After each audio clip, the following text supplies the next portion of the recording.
నమస్తే, నేను మీ కుప్ప పద్మిని. ఇన్నాళ్ళు మీ సపోర్ట్‌ని నాకందిస్తూ, మీ ప్రేమని నాకందిస్తున్న ప్రతి ఒక్కరికి కృతజ్ఞతలు. ఇప్పుడు చూడబోతున్న ఈ వీడియో కూడా ఖచ్చితంగా మీకు ఉపయోగపడుతుంది. లైక్, షేర్ అండ్ సబ్స్క్రైబ్ చేసి మీ ఇష్టాన్ని అలాగే మీ సపోర్ట్‌ని నాకందించండి. అలాగే ఈ వీడియో పట్ల మీ అభిప్రాయాన్ని కామెంట్ సెక్షన్‌లో కామెంట్ చేసి నాకు తెలియజేయండి. నమస్తే. నమస్తే. Welcome to our channel. నేను పద్మిని. ప్రస్తుతంతో పాటు ప్రముఖ ఆధ్యాత్మికవేత్త, జ్యోతిష పండితులు, అమ్మవారి సేవకులు, దత్త గణపతి ఉపాసకులు మురళీధర శర్మ గారు మనతో పాటు ఉన్నారు. మాట్లాడదాం. నమస్కారం అండి. మహాదేవ శ్రీమంతుడు. ఏప్రిల్ 9వ తారీఖు నుంచి మే 9వ తారీఖు వరకు కూడా ద్వాదశ రాశులకి ఎలా ఉండబోతోంది అని చాలా వివరంగా తెలియజేస్తున్నారు. ఎందుకంటే మీరు ఆల్రెడీ సంవత్సరానికి సంబంధించిన ఫలితాలు చెప్పారు. అయితే మేజర్ గ్రహాలు, సంవత్సరంలో తిరిగేటటువంటి గ్రహాల గురించి మాత్రమే అప్పుడు ప్రస్తావన ఉంటుంది. గురు, శని, రాహుకేతువులది.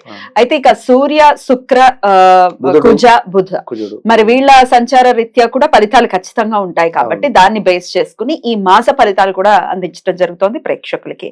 మరి ఏప్రిల్ 9 నుంచి మే 9వ తారీఖు వరకు కూడా ఎలా ఉండబోతుంది, ఒకసారి గ్రహ సంచారం చెప్పండి. ఆ తర్వాత ద్వాదశ రాశులకు కూడా వెళ్దాం. తప్పకుండా అమ్మా. ఈ యొక్క ఏప్రిల్ 9 నుండి మే 9 వరకు కూడా సూర్యుడు, అదే విధంగా కుజుడు, శుక్రుడు, బుధుడు మనకు మీనంలో అటు పిమ్మట మేషానికి ట్రావెలింగ్ చేసేటువంటి పరిస్థితులలో భాగంగా ఏ రాశుల వారికి ఆ యొక్క స్థానాలు, అదే విధంగా కుజుడు వెళ్ళేటువంటి సందర్భంలో ఎక్స్ట్రా లుక్స్ ఉంటవి కుజునికి.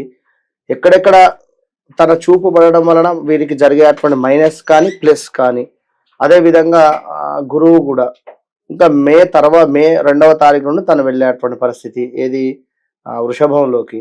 కనుక ఈ లోపు కూడా జరిగేటువంటి మంచి చెడు కూడా ఒకసారి తెలుసుకుంటే బాగుంటుంది అందరూ కూడా. కనుక గ్రహచారం వేరు, గోచారం వేరు అనేటువంటి విషయాన్ని గమనించుకోవాలి.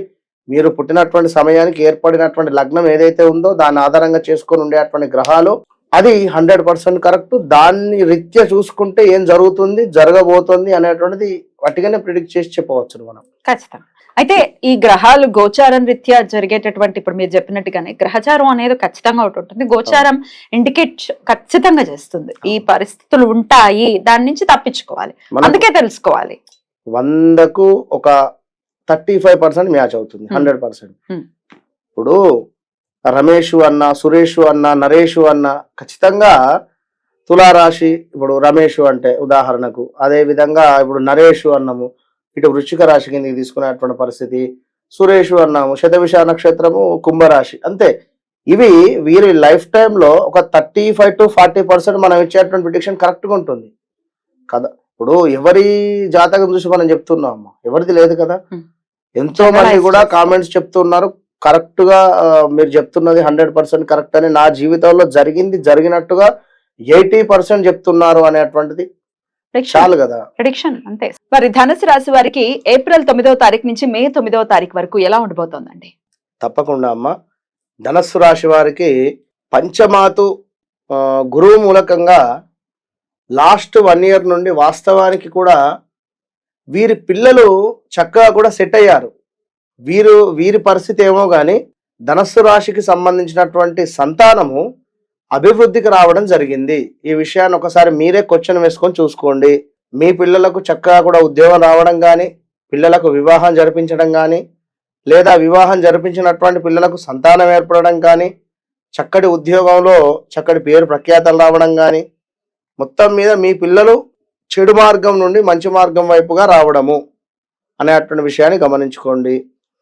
ఇంకా చూసుకున్నట్టయితే ధనుసు రాశి వారికి కుటుంబంలో కాస్త కలహాలు అయితే ఏర్పడేటువంటి పరిస్థితి. మీ నాలుకే మీకు శత్రువు అని నేను ప్రతి వీడియోలో చెప్తూ ఉన్నాను.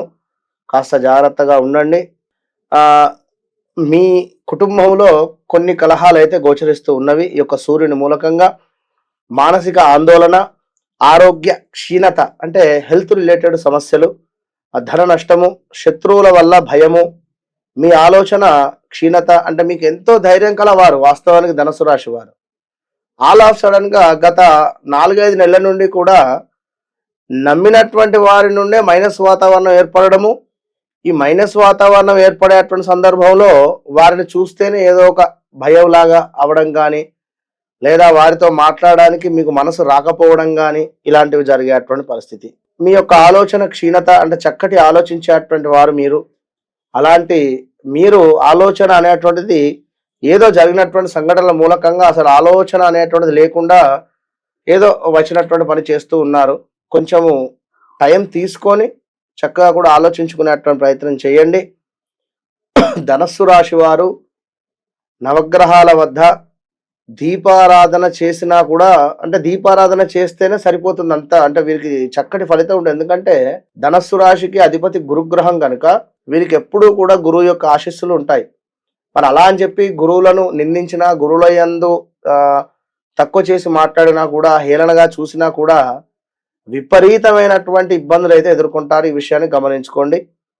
ఇక ఉద్యోగంలో మార్పులు చేర్పులు అయితే గోచరిస్తూ ఉన్నాయి. వ్యాపారానికి సంబంధించి 2024లో అసలు ఎలాంటిది కూడా మీరు పెట్టుకోవద్దు ధనుసు రాశి వారు. ఎంతటి కష్టమైనా కూడా మీరు ఉద్యోగంలోనే ఉండండి. ఉద్యోగ మార్పిడి జరిగినా కూడా మరలా ఇంకొక ఉద్యోగం వెతుక్కోండి, ఉద్యోగానికే వెళ్ళేటువంటి ప్రయత్నం చేయండి. ఇక వ్యాపార అభివృద్ధులు కావచ్చును, అదేవిధంగా స్థిరాస్తులు, లాభాలు, ధనాదాయం. అంటే వ్యాపార అభివృద్ధి, మన ఇందాకనే వ్యాపారం వద్దు అని చెప్పన్నారు, మళ్ళీ వ్యాపార అభివృద్ధి అని చెప్తున్నారంటే ఆల్రెడీ వ్యాపారంలో ఉండేటువంటి వారికి పర్వాలేదు. కొత్తగా ఎవరైనా మేము వ్యాపారం స్టార్ట్ చేయాలి, రెస్టారెంటో లేదో మరొకటి ఏదో అనుకుంటే మాత్రం ఖచ్చితంగా పప్పులో కాలేసినట్టే.